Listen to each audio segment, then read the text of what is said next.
Hey everyone, this is Josh Hayward and welcome to episode 26 of 31 Days of Pumpkin. We got another great episode for you this evening. Actually taking a look at two different pumpkin ales tonight. We're taking a look at Harvest Time by Big Boss Brewing and also the pumpkin ale from Stevens Point Brewery out of Wisconsin. So two very different pumpkin ales tonight. When I was picking out these brews, actually I didn't pick out this one. This one came from my buddy Brent out of Wisconsin. Thanks, buddy. Really appreciate this one. Found Big Boss at a local bottle shop. Didn't know if it was a pumpkin beer or not because of the name. But then kind of reading up on the literature that was right beside the beer, it is a pumpkin beer. It doesn't say pumpkin anywhere on the bottle, but it is a pumpkin ale by Big Boss out of Raleigh, North Carolina. So two different brews tonight.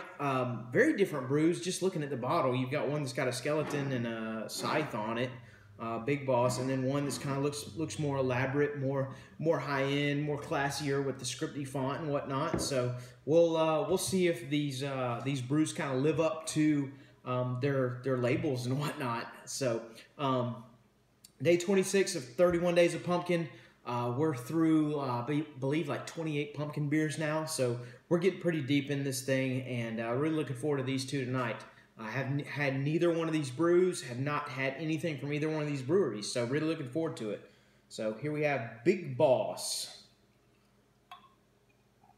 There's quite a bit of carbonation in here. I can actually hear it fizzing almost. But this is Harvest Time by Big Boss Brewing out of Raleigh, North Carolina, 5.5% ABV. Pumpkin ale brewed with spices. I thought about actually saving this one for Halloween, being that it had the skeleton on it, but I found another one actually that I want to use for Halloween. So, yeah, we'll see how this one is. Like I said, haven't had anything from Big Boss. I haven't never even heard of Big Boss. They're actually a little north in Raleigh, what we call the Triangle. Raleigh, Wake Forest area, Winston-Salem, all of that. Pretty big college area. Duke, NC State, Wake Forest, UNC Chapel Hill, all of those colleges are up there in the Research Triangle. And pretty good craft beer scene developing there as well. So Big Boss out of Raleigh. And here we go. We got a beautiful looking brew here, kind of a pale golden color. Haziness in there for sure. Lots of haze in there actually. Really can't see through the glass at all, aside from just some light passing through there. So leads me to believe that they've used some pumpkin in this brew. It's a little bit easier to see through if you look down into the glass. Giving it a little swirl there. I've got just a standard white head, and it's rather carbonated. You can hear the CO2 kind of bubbling and fizzing in there. I haven't had too many carbonated pumpkin ales. This one's, I think, the most carbonated. Even now, just kind of looking at the bottle, there's still some CO2 bubbles kind of making their way down the neck of the bottle there. But hazy brew there. I'm kind of thinking maybe some pale malts used in this, along with some pumpkin and some spices and whatnot. So let's see what we've got as far as the aroma goes.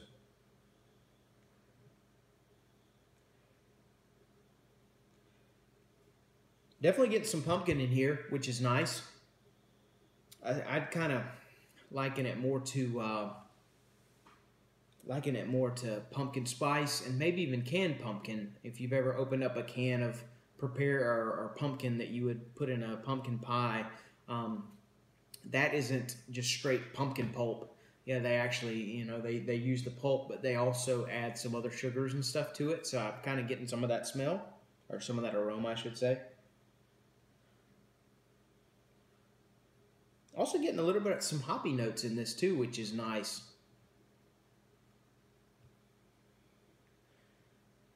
But yeah, mainly the spiciness and then some additional sweetness. So cheers to Harvest Time. Let's see what we've got.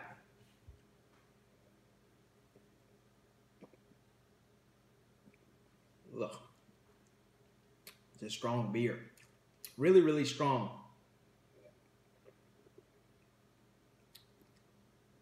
Big bite in this beer, very acidic. Big bite in this beer. It's a bite from, it's a sweet bite. Almost a little bit of a sour bite too. And then definitely like a carbonated type bite.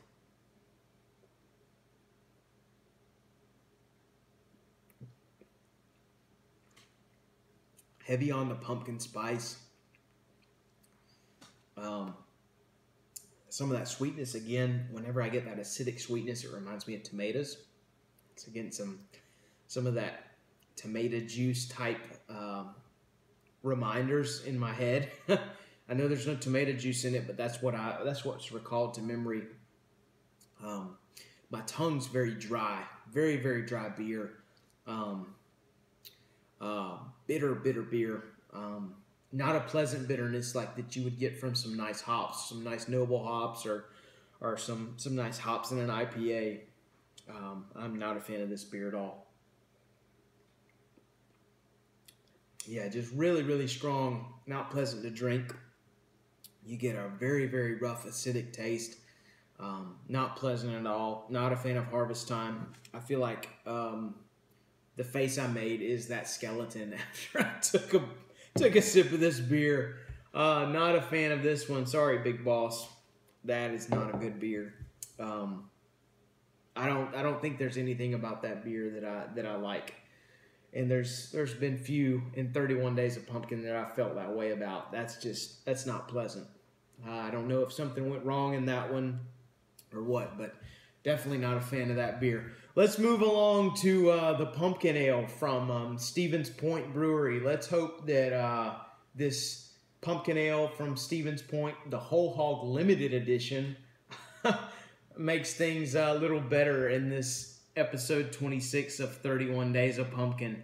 Again, a great Midwestern brewery. I can't say that I know a whole lot about them, but anytime you've got these craft breweries that are popping up in the Midwest, especially Milwaukee and the surrounding areas, I gotta commend what they're doing, especially with such a big beer presence in the area.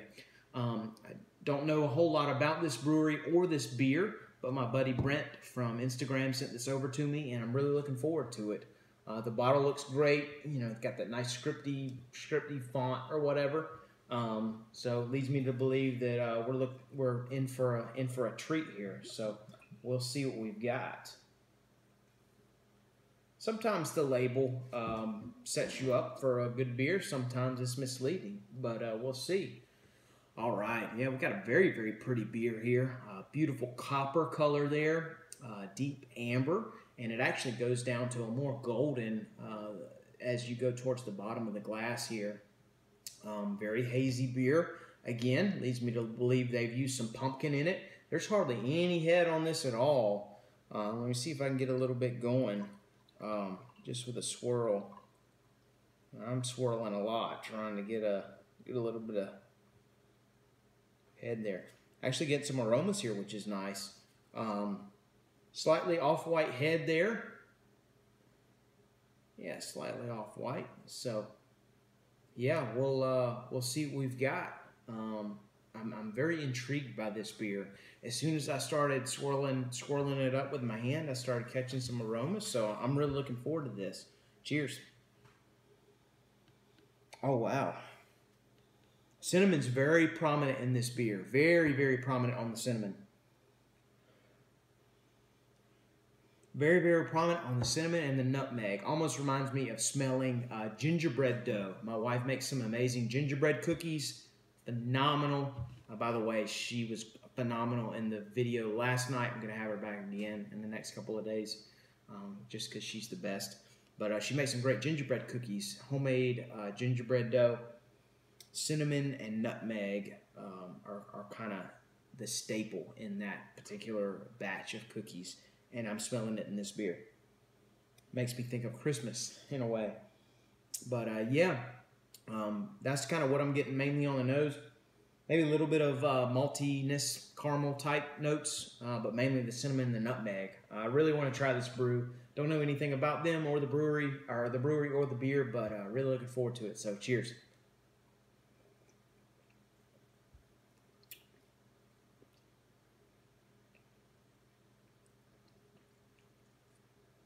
Not a bad beer. Again, getting a toasty type malty taste. Again, some of the caramel in there too. Caramel notes from some of that darker malt that's used in this brew. Definitely getting some cinnamon and nutmeg in there. Reminds me so much of gingerbread cookies. So much. It's crazy. The beer, I will admit, it tastes kind of flat. Not much carbonation in this at all. And from what you can see, I really had to swirl this to get any kind of frothiness or foam or CO2 to activate there. I feel like it's kind of flat. The spiciness is very well done. And I will say this, 26 days into this thing, I haven't had a brew that's quite spiced or that's spiced quite like this one. Just using that cinnamon's kind of up front, kind of the centerpiece, the focal point, and that nutmeg's a nice complement. I can't say I'm tasting a ton of pumpkin. Maybe there, I'm just really subtle, kind of overshadowed by the cinnamon and nutmeg. But yeah, I'd almost say it's more classified as an autumn spiced beer. We've had a couple of those in this particular series, but not bad. The flavor's nice. The flavor just reminds me of Thanksgiving. Thanksgiving or Christmas dinner dessert.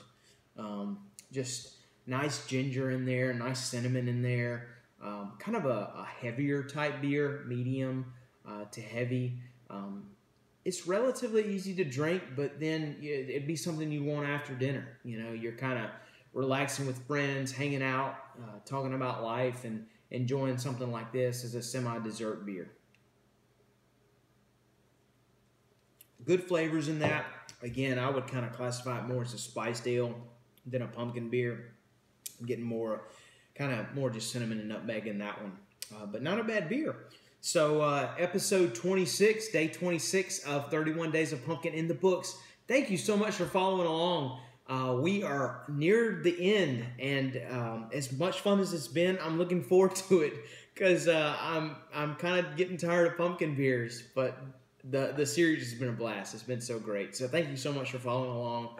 Thank you to those who've sent me beer. Thank you to those who've suggested beer. It's been great. Cheers to the pumpkin, and cheers to you guys. Have a great night. Take care.